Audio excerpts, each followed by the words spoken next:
विद्यार्थी मित्र हो, इतिहास लेखन पाश्चात्य परंपरा या पाठात या पूर्वीच्या तासामध्ये आपण इतिहास लेखनाची परंपरा आणि आधुनिक इतिहास लेखन याची माहिती घेतलेली आहे. आजच्या तासिकेमध्ये युरोपमधील वैज्ञानिक दृष्टिकोनाचा विकास आणि इतिहास लेखन आणि महत्त्वाचे विचारवंत या दोन मुद्द्यांची माहिती आपण घेणार आहोत. 18व्या शतकाच्या काळापर्यंत युरोपमध्ये तत्त्वज्ञान आणि विज्ञान या क्षेत्रात लक्षणीय प्रगती झाली आणि विचारवंतांना असं वाटायला लागलं की या वैज्ञानिक दृष्टीनं आपण इतिहासाचा अभ्यास करावा, इतिहास लेखन या पद्धतीने करावं. जे विचारवंत आहेत त्यांना तसा विश्वास वाटायला लागला की या पद्धतीनं तत्त्वज्ञान आणि विज्ञानाच्या आधारे आपल्याला इतिहासाचा अभ्यास करता येणं शक्य आहे. आणि मग युरोप आणि अमेरिका यामधल्या विचारवंतांनी विचारमंथन केलं या मुद्द्यावर आणि तत्त्वज्ञानाचा आणि विज्ञानाचा उपयोग इतिहास लेखनामध्ये करण्याचं त्यांनी ठरवलं. त्या दृष्टीनं त्यांनी वस्तुनिष्ठ इतिहास लेखन करण्याचं ठरवलं. वस्तुनिष्ठ म्हणजे काय? तर सत्य परिस्थितीला धरून काल्पनिक वेगळं, काल्पनिकमध्ये आपल्या मनाला जे काही वाटेल किंवा आपल्या मनात ज्या काही कल्पना येतील, आपल्या डोक्यात ज्या काही कल्पना येतील त्यानुसार आपण विचार करतो. परंतु जेव्हा वस्तुनिष्ठतेकडे आपण जातो तेव्हा सत्य परिस्थिती समोर आणण्याचा आपण प्रयत्न करतो. वस्तुनिष्ठ परिस्थितीला अनुरूप असं लिखाण, त्याला वस्तुनिष्ठ लिखाण असं म्हटलं जातं. किंवा वस्तुस्थितीशी इमान राखून किंवा सत्य परिस्थितीशी प्रामाणिक लेखन म्हणजे वस्तुनिष्ठ लेखन असं आपल्याला म्हणता येईल. तर त्या दृष्टीनं या विचारवंतांनी विचार केला आणि एक नवीन पद्धती युरोपमध्ये अस्तित्वात आली. 1937मध्ये जर्मनीतील गॉटिंगेन नावाचं जे विद्यापीठ आहे त्या विद्यापीठामध्ये इतिहास लेखनाला एक स्वतंत्र स्थान प्राप्त झालं आणि एक वेगळ्या पद्धतीने इतिहास लेखन करण्यात येऊ लागलं. त्यानंतर मग जर्मनीत अनेक विद्यापीठामध्ये इतिहासाचा एक स्वतंत्र विभाग तयार करण्यात आला आणि इतिहास लेखनाला महत्त्व आलं. इतर विद्यापीठं, गॉटिंगेनसारखी इतर विद्यापीठं देखील जर्मनीमध्ये इतिहासाच्या अभ्यासाची केंद्र बनली. आणि या अगोदर जर्मनीमध्ये 18व्या शतकाच्या आधी ईश्वरविषयक चर्चा इतिहासामध्ये असायच्या किंवा तत्संबंधीचं ईश्वरासंबंधीचं तत्त्वज्ञान असायचं. परंतु जेव्हा वैज्ञानिक दृष्टिकोनाचा विकास झाला तेव्हा प्रत्येक घटनेकडं वैज्ञानिक दृष्टीनं पाहिलं जाऊ लागलं. वैज्ञानिक दृष्टिकोन म्हणजे काय? की आपल्याला जर एखादा प्रश्न पडला तर त्याचं उत्तर शोधताना आपण त्याचं कार्यकारण भाव शोधतो. जसं अगोदरच्या पहिल्या तासामध्ये मी न्यूटनचं उदाहरण दिलं होतं की हे असंच का? विज्ञानामध्ये प्रत्येक गोष्टीमागं काहीतरी कारण दडलेलं असतं आणि ते कारण आपल्याला पडताळता येतं, त्याची पडताळणी आपल्याला करता येते. तर त्या दृष्टीनं इतिहासाचा अभ्यास करता येणं शक्य आहे या विचारवंतांना वाटायला लागलं. आणि मग इतिहास लेखनाच्या या पद्धतीमध्ये इतिहास लेखनाचे जे शास्त्र आहे हे शास्त्र विकसित करण्यामध्ये अनेक विचारवंतांचा महत्त्वाचा वाटा आहे. आणि हे असे कोणते विचारवंत त्या काळामध्ये होऊन गेले याची माहिती आपल्याला यामध्ये घ्यायची. महत्त्वाचे विचारवंत त्यामध्ये क्रमांक 1ला रेने देकार्त यांचा कार्यकाल आहे 1596 ते 1650. इतिहास लेखनामध्ये जी पद्धती वापरली जायची किंवा वेगवेगळ्या पद्धतीमध्ये जी ऐतिहासिक साधनं वापरली जायची त्या साधनांची विश्वासार्हता, त्यापैकी विशेषतः कागदपत्रांची विश्वासार्हता तपासून घेणं आवश्यक आहे असं अनेक इतिहासकारांचं मत आलं. आणि त्याच्या अग्रभागी होतं रेने देकार्तनं असं सांगितलं की इतिहास लेखनामध्ये कागदपत्रांची सत्यता पडताळून घेतली पाहिजे. आणि त्यानं जो ग्रंथ लिहिला डिस्कोर्स ऑन द मेथड या ग्रंथामध्ये त्यानं इतिहास लेखनाबाबत एक नियम सांगितला की एखादी गोष्ट सत्य आहे अशी निसंशयरित्या प्रस्थापित करण्यासाठी किंवा एखादी गोष्ट सत्य आहे हे निसंशयरित्या प्रस्थापित होत नाही तोपर्यंत तिचा स्वीकार आपण कदापि करू नये. तो नियम सगळ्या इतिहासकारांना भविष्यात खूप महत्त्वाचा ठरला. रेने देकार्तनं तो नियम सांगितला. आणि मग हे कधी शक्य होतं? जेव्हा आपण कागदपत्रांची विश्वासार्हता तपासतो, जेव्हा ऐतिहासिक साधनांची विश्वासार्हता आपण तपासतो, तेव्हा हे आपल्याला सिद्ध करता येतं. आणि त्यानुसार रेने देकार्तनं त्याच्या डिस्कोर्स ऑन द मेथड या ग्रंथामध्ये तो नियम सांगितला आणि तो पुढील इतिहासकारांना खूप महत्त्वाचा ठरला, मार्गदर्शक ठरला. दुसरा विचारवंत व्हॉल्टेअर. व्हॉल्टेअरचा कार्यकाल आहे 1694 ते 1778. आणि व्हॉल्टेअरचं जर मूळ नाव आपण पाहिलं तर फ्रान्सा मरी अरुये असं या व्हॉल्टेअरचं मूळ नाव होतं. त्याला इतिहासाचं जनक असं म्हटलं जातं. त्याचं कारण देखील आपण अभ्यासणार आहोत. व्हॉल्टेअरनं काय सांगितलं की इतिहासाचा अभ्यास करत असताना इतिहास लेखनासाठी केवळ वस्तुनिष्ठ सत्य आणि घटनांचा कालक्रम एवढ्यावरच आपण थांबता कामा नये, एवढ्यावरच लक्ष केंद्रित करता कामा नये, तर तत्कालीन सामाजिक परिस्थिती कशी होती, तत्कालीन समाजाच्या परंपरा, व्यापार, शेती, आर्थिक व्यवस्था या गोष्टींचा देखील इतिहास लेखनामध्ये विचार होणं महत्त्वाचं आहे असं मत व्हॉल्टेअरनं मांडलं. आणि हे सगळं करत असताना म्हणजे या बाबींच्या आधारे जर आपण इतिहासाची मांडणी केली तर मानवाच्या जीवनाचा सर्वांगीण विचार व्हायला हवा असं देखील एक विचार, असं एक मत व्हॉल्टेअरनं मांडलं. आणि व्हॉल्टेअरला त्यामुळं आधुनिक इतिहास लेखनाचं जनक असं म्हटलं जातं की आत्तापर्यंत 18व्या शतकापर्यंत फक्त ईश्वराबद्दलचा इतिहास अभ्यासला जायचा किंवा ईश्वरासंबंधीचं तत्त्वज्ञान अभ्यासलं जायचं. परंतु व्हॉल्टेअरनं जेव्हा नवा विचार समाजासमोर मांडला की मानवी जीवनाचा सर्वांगीण विचार या ठिकाणी झाला पाहिजे, त्या काळातली सामाजिक परिस्थिती कशी होती, त्या काळातली आर्थिक परिस्थिती, त्यावेळेसची शेती, त्यावेळेसचा व्यापार, या सगळ्या गोष्टींचा विचार इतिहास लेखनामध्ये व्हावा असा एक विचार व्हॉल्टेअरनं मांडला. आणि म्हणून व्हॉल्टेअरला आधुनिक इतिहास लेखनाचा जनक असं म्हटलं जातं. पुढचा विचारवंत आहे जॉर्ज विल्यम फ्रेडरिक हेगल आणि त्यांचा कार्यकाल आहे 1770 ते 1831. हा एक जर्मन तत्त्वज्ञ होता आणि या जर्मन तत्त्वज्ञाने ऐतिहासिक वास्तव तर्कशुद्ध पद्धतीने मांडले गेले पाहिजे यावर भर दिला की आपण इतिहासामध्ये जे लेखन करणार आहोत ते तर्कशुद्ध पद्धतीने पाहिजेत, अंदाजे किंवा काल्पनिक असा असता कामा नये असं या हेगलचं मत होतं. आणि इतिहासातील महत्त्वाचे कालक्रम किंवा महत्त्वाचा जो घटनाक्रम आहे, इतिहासातील घटनाक्रम प्रगतीचे टप्पे दर्शवणारा असतो अशी एक मांडणी या हेगलने केलेली आहे. आणि त्याचबरोबर इतिहासाची मांडणी इतिहासकाराला वेळोवेळी जी ऐतिहासिक साधनं उपलब्ध होतील त्या किंवा ऐतिहासिक पुराव्यांच्या आधारे केली जाते आणि ही मांडणी बदलणं स्वाभाविक आहे हे देखील मत हेगलने मांडलं की इतिहासकाराला ज्या पद्धतीनं साधनं उपलब्ध होतील त्या पद्धतीनं किंवा ज्या पद्धतीनं पुरावे उपलब्ध होतील त्या पद्धतीनं त्याचं मत बदलत जाणं हे स्वाभाविक आहे असं प्रतिपादन हेगलने केलं. आणि त्याच्या विवेचनामुळं किंवा त्यानं हे जे विवेचन केलं त्या विवेचनामुळं इतिहासाच्या अभ्यास पद्धतीमध्ये विज्ञानाच्या पद्धतीपेक्षा जरी इतिहासाची अभ्यास पद्धती वेगळी असली तरी त्या कमी प्रतीच्या नाहीत हे देखील सिद्ध झालं, अशी तत्त्वज्ञानांची खात्री पटली.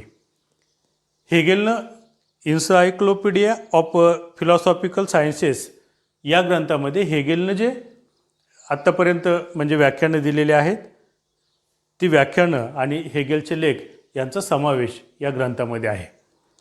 या ग्रंथामध्ये हेगलने लिहिलेले रिझन इन हिस्ट्री हे पुस्तक देखील प्रसिद्ध आहे.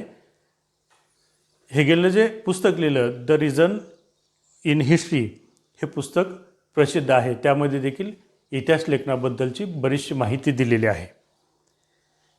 हेगलचं मत काय होतं तर कोणत्याही घटनेचा अर्थ लावण्यासाठी तिची वर्गवारी ही दोन पद्धतीने केली पाहिजे, दोन विरोधी प्रकारात केलेली असावी.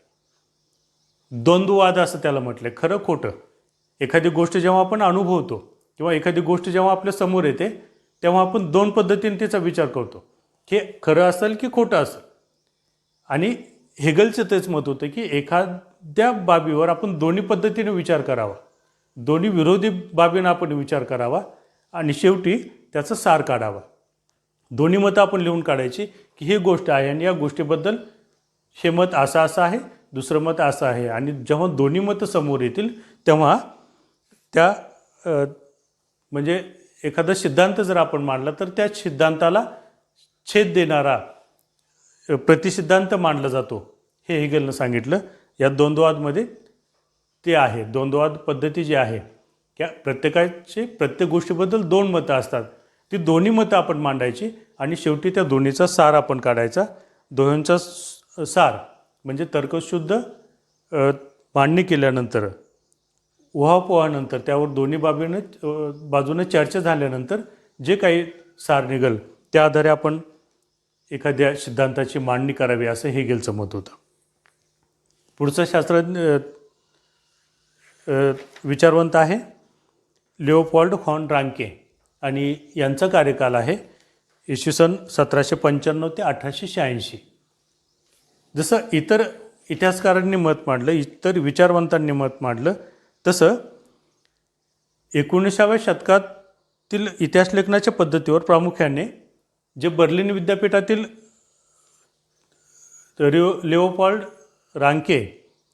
लिओपोल्ड फॉन रांके यांच्या विचारांचा प्रभाव होता. आणि या रांकेनं इतिहास संशोधनाची चिकित्सक पद्धती कशी असावी याबद्दल आपलं मत व्यक्त केलं की मूळ दस्तऐवजांच्या आधारे जे काय आपल्याला प्राप्त होईल, जी माहिती प्राप्त होईल, ती माहिती ही सर्वाधिक महत्त्वाची आहे यावर त्यानं भर दिला. म्हणजे IQ माहितीपेक्षा किंवा इतर साधनांतून मिळणाऱ्या माहितीच्या ऐवजी जो मूळ दस्तऐवज आहे त्या मूळ दस्तऐवजाच्या आधारे जी माहिती आपल्याला मिळेल ती इतिहास लेखनासाठी खूप महत्त्वाची आहे, असं मत या लिओपोल्ड फॉन रांके या विचारवंतांनी मांडलं.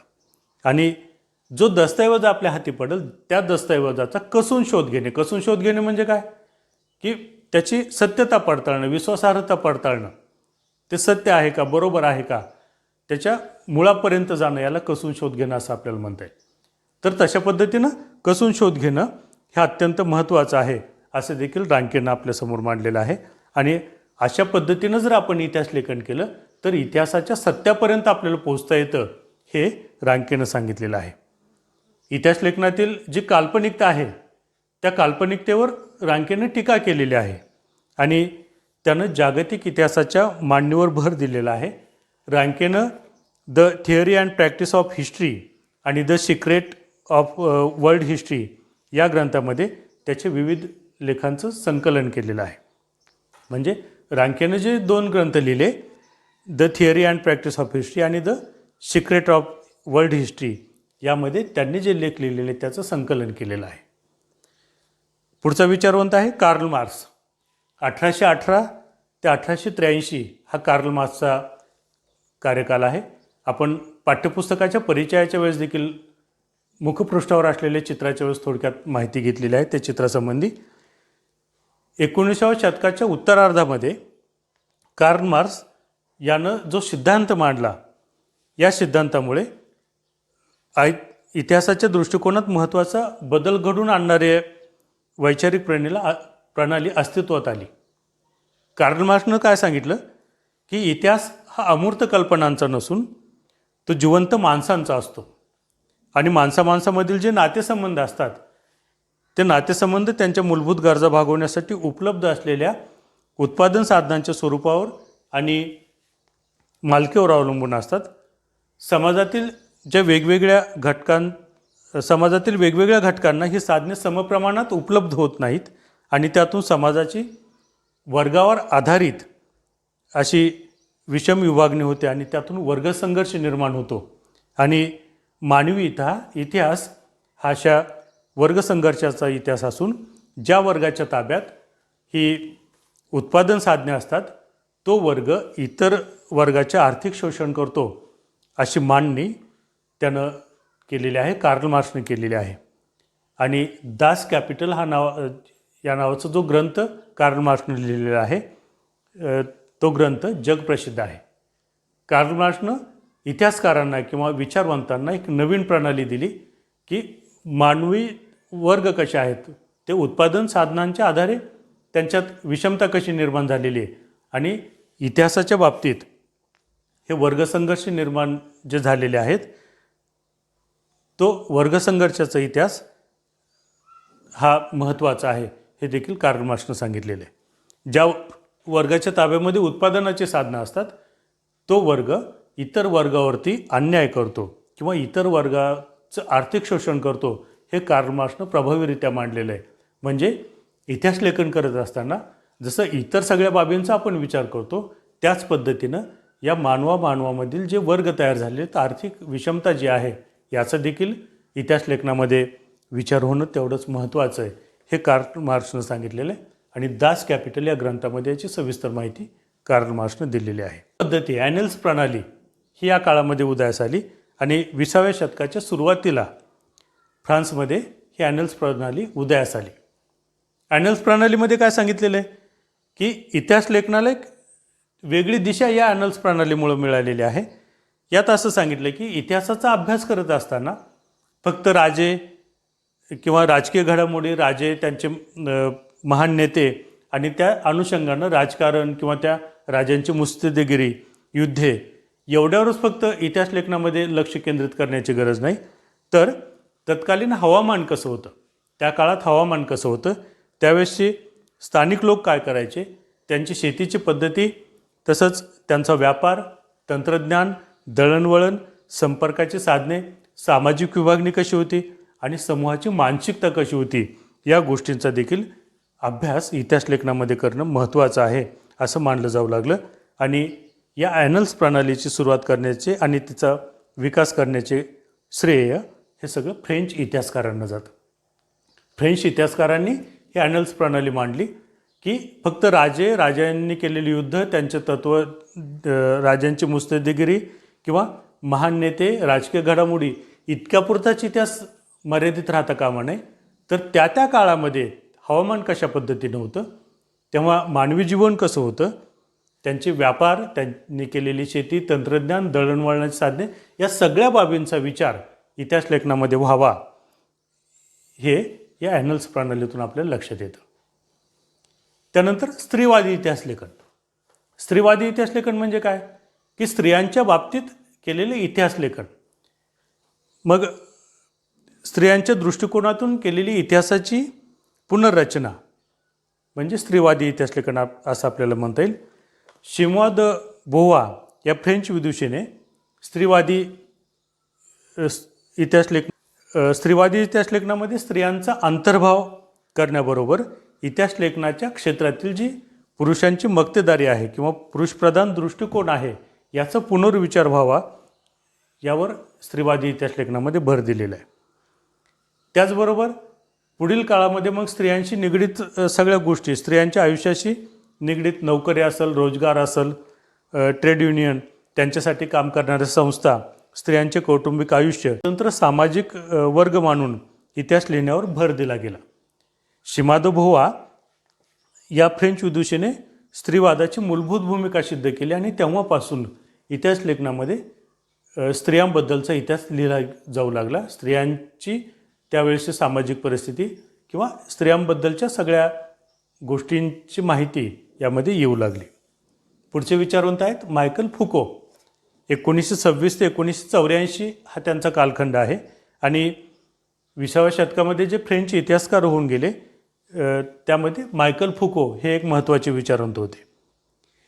त्यांनी इतिहास लेखनाची एक नवीन संकल्पना समोर आणली की त्यांचा जो आर्किओलॉजी ऑफ नॉलेज हा ग्रंथ आहे, या ग्रंथामध्ये मायकल फुको यांनी इतिहासाची कालक्रमानुसार अखंड मांडणी करण्याची पद्धती चुकीची आहे असे प्रतिपादन केले आणि पुरातत्व जे आहे त्या पुरातत्वामध्ये अंतिम सत्यापर्यंत पोचणं हे उद्दिष्ट नसून भूतकाळातील स्थित्यंतरांचे स्पष्टीकरण देण्याचा प्रयत्न असतो, याकडं मायकल फुकोनं लक्ष केंद्रित केलं.